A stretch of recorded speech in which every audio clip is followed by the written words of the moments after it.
Hello guys, welcome to asset training institute. जैसे कि आज हमारा टॉपिक आप देख रहे हैं पब्लिक एंड प्राइवेट सेक्टर। ठीक है, इसके पहले हम सेक्टर्स के ऊपर 2 यूनिट और आया है जिसका बेसिक हमने सेक्टर के बारे में पढ़ा हुआ है। तो वैसे ही ओनरशिप के हिसाब से हम लोग आज आगे करते हुए अपना वीडियो टॉपिक आगे बढ़ाएंगे, जिसमें पब्लिक और प्राइवेट सेक्टर आज का टॉपिक है। ठीक है, तो जैसे मैंने हम लोगों ने डिफरेंट टाइप ऑफ सेक्टर्स हमने पढ़ा हुआ है। ठीक है, जिसमें हम लोगों ने 3 टाइप के सेक्टर्स पढ़े, nature, in terms of operation और ओनरशिप के हिसाब से। ठीक है, जिसमें हमने नेचर यानी स्वभाव, ऑपरेशन यानी संचालन की दृष्टि से, और ओनरशिप यानी स्वामित्व। तो आज हम इस पूरा वीडियो हमारा ओनरशिप के मतलब ओनरशिप में क्या क्या है आपका पब्लिक और प्राइवेट, इसके ऊपर डिस्कशन रहेगा। इसमें हम लोगों ने नेचर में प्राइमरी, सेकेंडरी और टर्शरी के बारे में सेक्टर के पहले वीडियो में हमने डिस्कशन किया हुआ है। इसकी प्लेलिस्ट भी इकोनॉमिक्स की बनी हुई है, आप उसमें भी जाके देख सकते हैं। उसके बाद सेक्टर 2 के वीडियो में हमने इन टर्म्स ऑफ ऑपरेशन के बारे में डिस्कस किया हुआ है, जिसमें हम लोगों ने ऑर्गेनाइज और अनऑर्गेनाइज के बारे में डिस्कशन किया हुआ है अच्छी तरीके से डिटेल में, जिसमें आप लोगों को समझने में और क्या बोला जाए रिवीजन वगैरह करने में आप लोगों को आसानी हो। ठीक है, तो आज हमारा डिस्कशन होगा ओनरशिप यानी कि स्वामित्व। यानी कि ओनरशिप मतलब तो आप समझ रहे होंगे कि कंपनी किसकी है। ठीक है, तो उसमें 2 टाइप आपका आएगा, एक पब्लिक आएगा, एक प्राइवेट आएगा। तो पब्लिक में एक्चुअली क्या होता है कि इसमें ज़्यादा से ज़्यादा प्रॉफिट कम के अलावा क्या रहता है, इसमें सार लगभग शेयर जो रहता है गवर्नमेंट का रहता है। ठीक है, गवर्नमेंट किसी कंपनी के साथ टाई अप या जॉइंट वेंचर किया होता है, वही आपका पब्लिक पार्टनरशिप है। ठीक है, तो स्टार्ट करते हैं हमारा ओनरशिप के हिसाब से। पहला हम लोग स्टार्ट करते हैं अपना क्या, पब्लिक सेक्टर। ठीक है, पब्लिक सेक्टर में होता क्या है कि जनरली इसमें बहुत सारे या मोस्ट जो एसेट्स होते हैं वो क्या होते हैं आपके गवर्नमेंट के द्वारा ओन किए, यानी गवर्नमेंट के द्वारा होते हैं वो सारे एसेट्स। या तो वह एमयू के द्वारा हुए रहेंगे, या फिर वो उसमें क्या है बहुत ज़्यादा शेयर क्या बोला जाए आपका गवर्नमेंट के पास रहेगा। तो वही क्या होता है पब्लिक सेक्टर यूनिट आपका, या पब्लिक सेक्टर में आपका पब्लिक सेक्टर होता है। ठीक है, जैसे कि in public sector the government owns most of the assets. Government क्या है बहुत सारे एसेट्स अपने पास रखे रहता है, and provides all the services. उसके बाद गवर्नमेंट जो है सारे क्या बोला जाए आपके सर्विसेज प्रोवाइड करता है, वही आपका पब्लिक सेक्टर यूनिट होता है। मेनली इसमें क्या होता है कि पब्लिक सेक्टर में ज़्यादा प्रॉफिट के बारे में ना सोचकर पब्लिक वेलफेयर के बारे में सोचा जाता है। जैसे कि आपका रेलवे में आपने देखा होगा कि रेलवे में भी क्या है 3 तरीके के क्लास है, जिसमें आपका क्या है कि first class, second class, third class या जनरल। आपने अलग अलग टाइप के उसमें क्या बोला जाए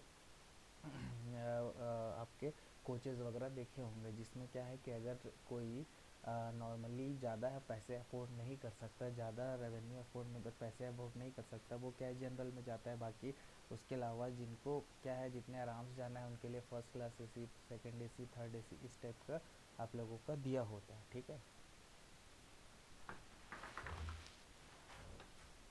हाँ, उसके बाद क्या होता है कि अलग अलग तरीके से आप लोगों को क्या है इसमें एसेट्स वगैरह दिए होते हैं। ठीक है, तो इसका मेन जो काम रहता है, मेन एम रहता है पब्लिक वेलफेयर के लिए काम करना। पब्लिक सेक्टर को हिंदी में हम सार्वजनिक क्षेत्र भी कहते हैं। ठीक है, सार्वजनिक क्षेत्र में सरकार अधिकांश संपत्तियों की मालिक होती है और सभी सेवाएं प्रदान करती है। ठीक है, जितनी भी सेवा है वो कौन सा क्या बोला जाए आपका सरकार जो है वो आपका प्रदान करता है। सार्वजनिक क्षेत्र का उद्देश्य केवल लाभ कमाना नहीं होता, मतलब इस यह नॉट ओनली फॉर प्रॉफिट, मतलब ओनली प्रॉफिट कमाने के लिए नहीं होता। इसका मुख्य उद्देश्य होता है लोक कल्याण। जैसे कि रेलवे, डाकघर, डाकघर में भी आपने देखा होगा, डाकघर से क्या है उसमें भी कोई बहुत ज़्यादा आपको क्या है कि अगर कहीं पैसे वगैरह ट्रांसफ़र करते हो या फिर मतलब कोई भी आप मैसेज वगैरह देते हो तो उतने पैसे उसमें नहीं लगते। ठीक है, तो वही चीज़ है आपका डाकघर। उसके अलावा भेल वगैरह आपने देखा होगा, भेल यानी भेल एक कंपनी है। ठीक है, उसके बाद सेल स्टेल अथॉरिटी, ये सब क्या है कंपनी, ये सब क्या है आपके पब्लिक सेक्टर यानी कि पब्लिक सेक्टर यूनिट, यानी PSUs बोलते हैं हम लोग उसको। ठीक है, उसमें क्या है कि आपके उसमें से एम्प्लॉयमेंट वगैरह भी सब सारा चीज़ क्या है गवर्नमेंट वगैरह देखती है, यानी कि किसी चीज़ से सिलेक्शन होना किसी गवर्नमेंट एग्ज़ाम वगैरह से, ये सारा आपके PSUs के अंडर आता है। ठीक है, उसमें क्या है गवर्नमेंट की जो भी पॉलिसी या गवर्नमेंट का जो भी आपका सर्विस रहेगा उस हिसाब से गवर्नमेंट आपको देगी। जैसे कि गवर्नमेंट सर्विसेज बोलने का मतलब आपको हॉस्पिटलिटी फ्री मिलता है, घर वगैरह फ्री मिलता है, यही सब आपका क्या है PSUs या पब्लिक सेक्टर यूनिट में आता है। इन टर्म सीधा सा आप कहा जाए कि पब्लिक सेक्टर होता क्या है, पब्लिक सेक्टर के मोस्ट ऑफ एसेट्स या शेयर जो होता है वो क्या है आपका गवर्नमेंट होल्ड करता है। ठीक है, तो ये हो गया आपका पब्लिक सेक्टर। वैसे ही आपका क्या है कि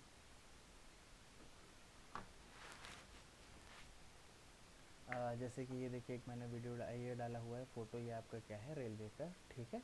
वैसे ही हम आगे बढ़ते हैं। अब नेक्स्ट हमारा क्या है, प्राइवेट सेक्टर, ठीक है। प्राइवेट सेक्टर क्या होता है आपका, इसमें मेनली क्या होता है, ओनरशिप खुद की होती है, ठीक है। ओनरशिप मतलब मालिक आप खुद के होते हो। जैसे आपने चाहे कोई भी कंपनी खोली हो, चाहे आपने कोई मोबाइल का शॉप खोला हो, चाहे आपने शोरूम वगैरह का शॉप खोला हो, ये सब आपका क्या है, प्राइवेट सेक्टर यूनिट में आएगा। यानी कि आप सब सब सीधी साफ बात कि आपने अगर छोटी से यानी स्मॉल बिजनेस से, या कोई भी लार्ज बिजनेस हो, ठीक है, स्मॉल से लेके कोई भी लार्ज बिजनेस हो, वो उसके आप क्या हैं, आप ही मालिक हैं। वही आपका क्या होता है, प्राइवेट सेक्टर होता है, ठीक है। जैसे कि एग्जांपल के लिए टाटा कंपनी हो गया, रिलायंस हो गया, जियो, ठीक है, और होंडा, रिलायंस, ठीक है, जियो, होंडा, और इसके अलावा मारुति, ये सब क्या है, आपके प्राइवेट सेक्टर की कंपनी है। तो प्राइवेट सेक्टर क्या बोलता है, इन the private sector ownership of assets and delivery of services is in the hands of private individuals, ठीक है। जो भी इंडिविजुअल, जो जिस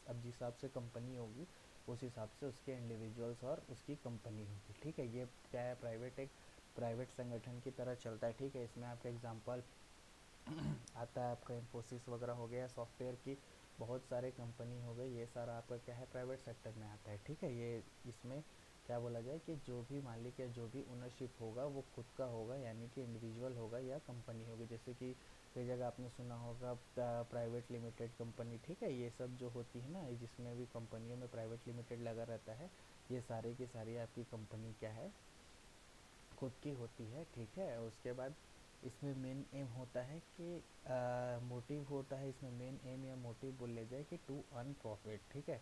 जो भी है आपको क्या बोला जाए, इसमें मेन एम या मेन मोटिव बोला जाए, to earn profit, earn profit. Activities in the private sector are guided by the motive to earn profit, ठीक है। हिंदी में इसको निजी क्षेत्र बोलते हैं। निजी क्षेत्र में संपत्ति का स्वामित्व और सेवाओं का वितरण निजी व्यक्तियों या कंपनियों के हाथ में होता है। जैसे कि टिस्को, रिलायंस, जियो, होंडा, ये सब हो गया आपका क्या बोला जाए, निजी क्षेत्र, यानी प्राइवेट, यानी ओनरशिप खुद की होती है इसमें, ठीक है। निजी क्षेत्र में गतिविधियां मुनाफा कमाने के मकसद से निर्देशित होती है, ठीक है। तो ये हो गया आपका पब्लिक सेक्टर और प्राइवेट सेक्टर, ठीक है। तो यहाँ हम लोगों का सेक्टर से लेके टॉपिक हमारा क्या है, क्लियर होता है, ठीक है, ख़त्म होता है। इसके अलावा मैं और भी वीडियो इकोनॉमिक्स के लाऊंगा, ठीक है। उससे पहले बस आप एक चीज़ कर दीजिएगा कि मेरे चैनल को सब्सक्राइब कर दीजिएगा, अच्छा लगा तो कमेंट कर दीजिएगा, शेयर कर दीजिएगा और लाइक कर दीजिएगा, ठीक है। इसी तरीके से और भी टॉपिक्स पे इकोनॉमिक के वीडियो आते रहेंगे, ठीक है। तो यहाँ पे हमारा एक टॉपिक जो मैंने सेक्टर उठाया था, वो सेक्टर का टॉपिक यहाँ पे कंप्लीट होता है, ठीक है। तो तब तक के लिए मिलते हैं हम लोग नेक्स्ट वीडियो में नेक्स्ट टॉपिक के साथ। तब तक के लिए थैंक यू।